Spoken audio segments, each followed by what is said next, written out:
Welcome to this presentation on MRCGP International OSCE exam 2024. My name is Dr. Kamlesh Bhargav, and I've been a former examiner for the MRCGP International exam in Oman for many years and South Asia too. This presentation is basically about not only just passing the MRCGP International OSCE exam, but also acing it. And how do you do it? Before we go on to that, let me give you my credentials. As I said, I'm an ex-examiner for the MRCGP, Oman and South Asia. I've trained MRCGP international examiners in Kuwait, and I'm the director of the international of AFPI CPT group in India. And I have been awarded for undergraduate and postgraduate education. In fact, even the MRCGP and FRCGP were conferred to me. And also, I have written a book on the Family Medicine OSCE book 2021 for residents and faculty, basically targeted towards DNB candidates, not for the MRCGP International, but it is available on Amazon. So the MRCGP OSCE exam, the question is, what are the expectations of the examiners? We should be prepared for that. Every game has certain rules and people are judged according to that. You have watched cricket, football, etc. Similarly, there are certain ways in which you are assessed. So what are your expectations? So the domains tested in OSCE are multiple, because basically they are observing you how you do it. So it's data gathering, communication skills, empathy and understanding, doctor-patient interaction, application of knowledge, management, ability to efficiently conduct clinical examination, dealing with conflict, management, anticipatory care, emergency management. So all these sound to be quite an exhaustive list. And how do they do it?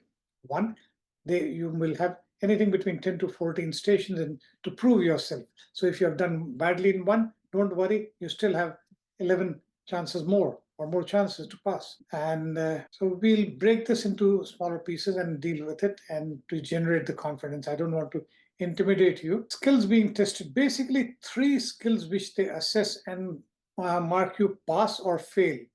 Generally, they don't give you any numbers. There's no 100% or 50%.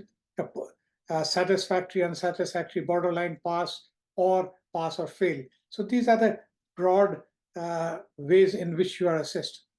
So the 3 components are consultation skills, data gathering, and management. And we'll dwell more on it. So consultation skills is basically they are observing what you do and how you do it. Consultation skills, it includes the communication, which basically is, as we all know, not only the verbal, but non-verbal communication is also important in our day-to-day practice too. So that is being observed. One of the key principles is the simulated patient has been given certain write-ups, certain screen sets, etc. So listen to him, listen carefully, and seek to understand and then be understood. If he's saying, I'm worried about something, ask him, what are you worried about? Don't be on your doctor-centered approach that you keep on just asking questions. So active listening is important, very important. And the goal is to elicit patients' mice. Now, those who are not familiar with this term mice, it is M is added to ICE.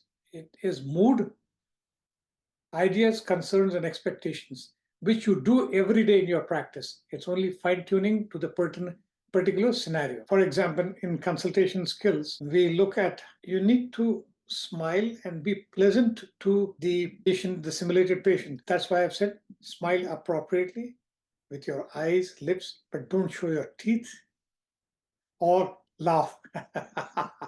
That is not good, because that might be taken as offensive or you might be marked down.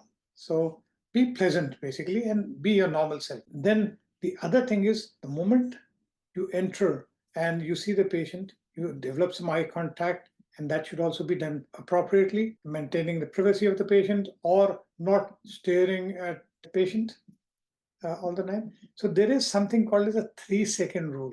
You look into the eyes for 3 seconds and then look somewhere else. You need to ask open-ended questions. How are you? How can I help you? And in fact, the favorite statement, if you ask me, is how can I help you, and let the patient speak. But you need to have close-ended consulting questions too, because you have ultimately 9 to 10 minutes to do everything. But initially, you give them open-ended questions. But if the patient goes on rambling, then you need to cut them down and ask focused questions. History taken, you need to ask focused questions based on the clinical scenario you have. There would be some, you need to read it again and again to find out what are the cues which are given there.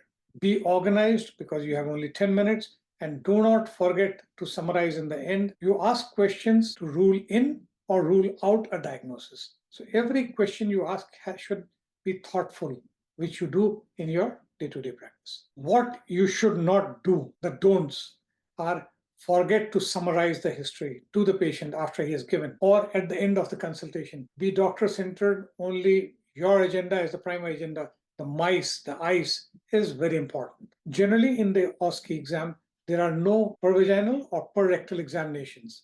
So that is avoided, because just imagine a simulated patient being examined by 15, 20, or 30 people. That's not necessary. Don't expect, don't do it. Do not forget shared decision making. So at points in time, especially in the end, you should, are you comfortable with this decision or this plan of action, whether further investigations or wait and watch or referrals, etc. And forget safety netting, which we always practice, is that you tell the patient when to come back for follow-up. In data gathering and interpretation, they are looking for how do you take the history, which we have alluded to before. Examination, do you do a focused examination depending on what are your probable diagnosis, and the interpretation of the results.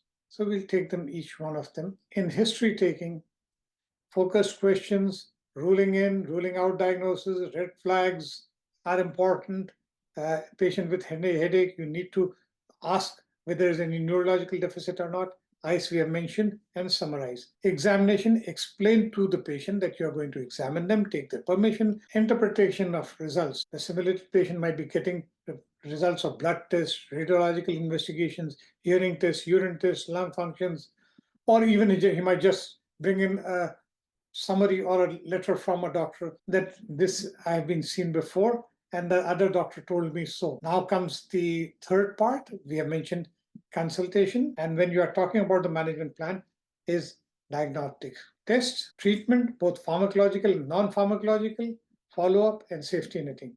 Thank you. Thank you very much. I hope you got an idea of what it entails to MRCGP exam.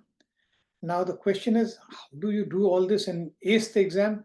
For that, you need either to have a buddy system, somebody is observing you in your consultations and giving you a feedback. We have made a structured program, which is in person, in which if you enroll, we will be telling you the basics, showing you the examples, and you will be going through you will be an examiner of sessions too, these stations too, so that you can know what's going wrong, right and wrong. Plus, you can sit in an exam. So it's a 4-day course, which is being done by Kim's Trivandrum. Thank you.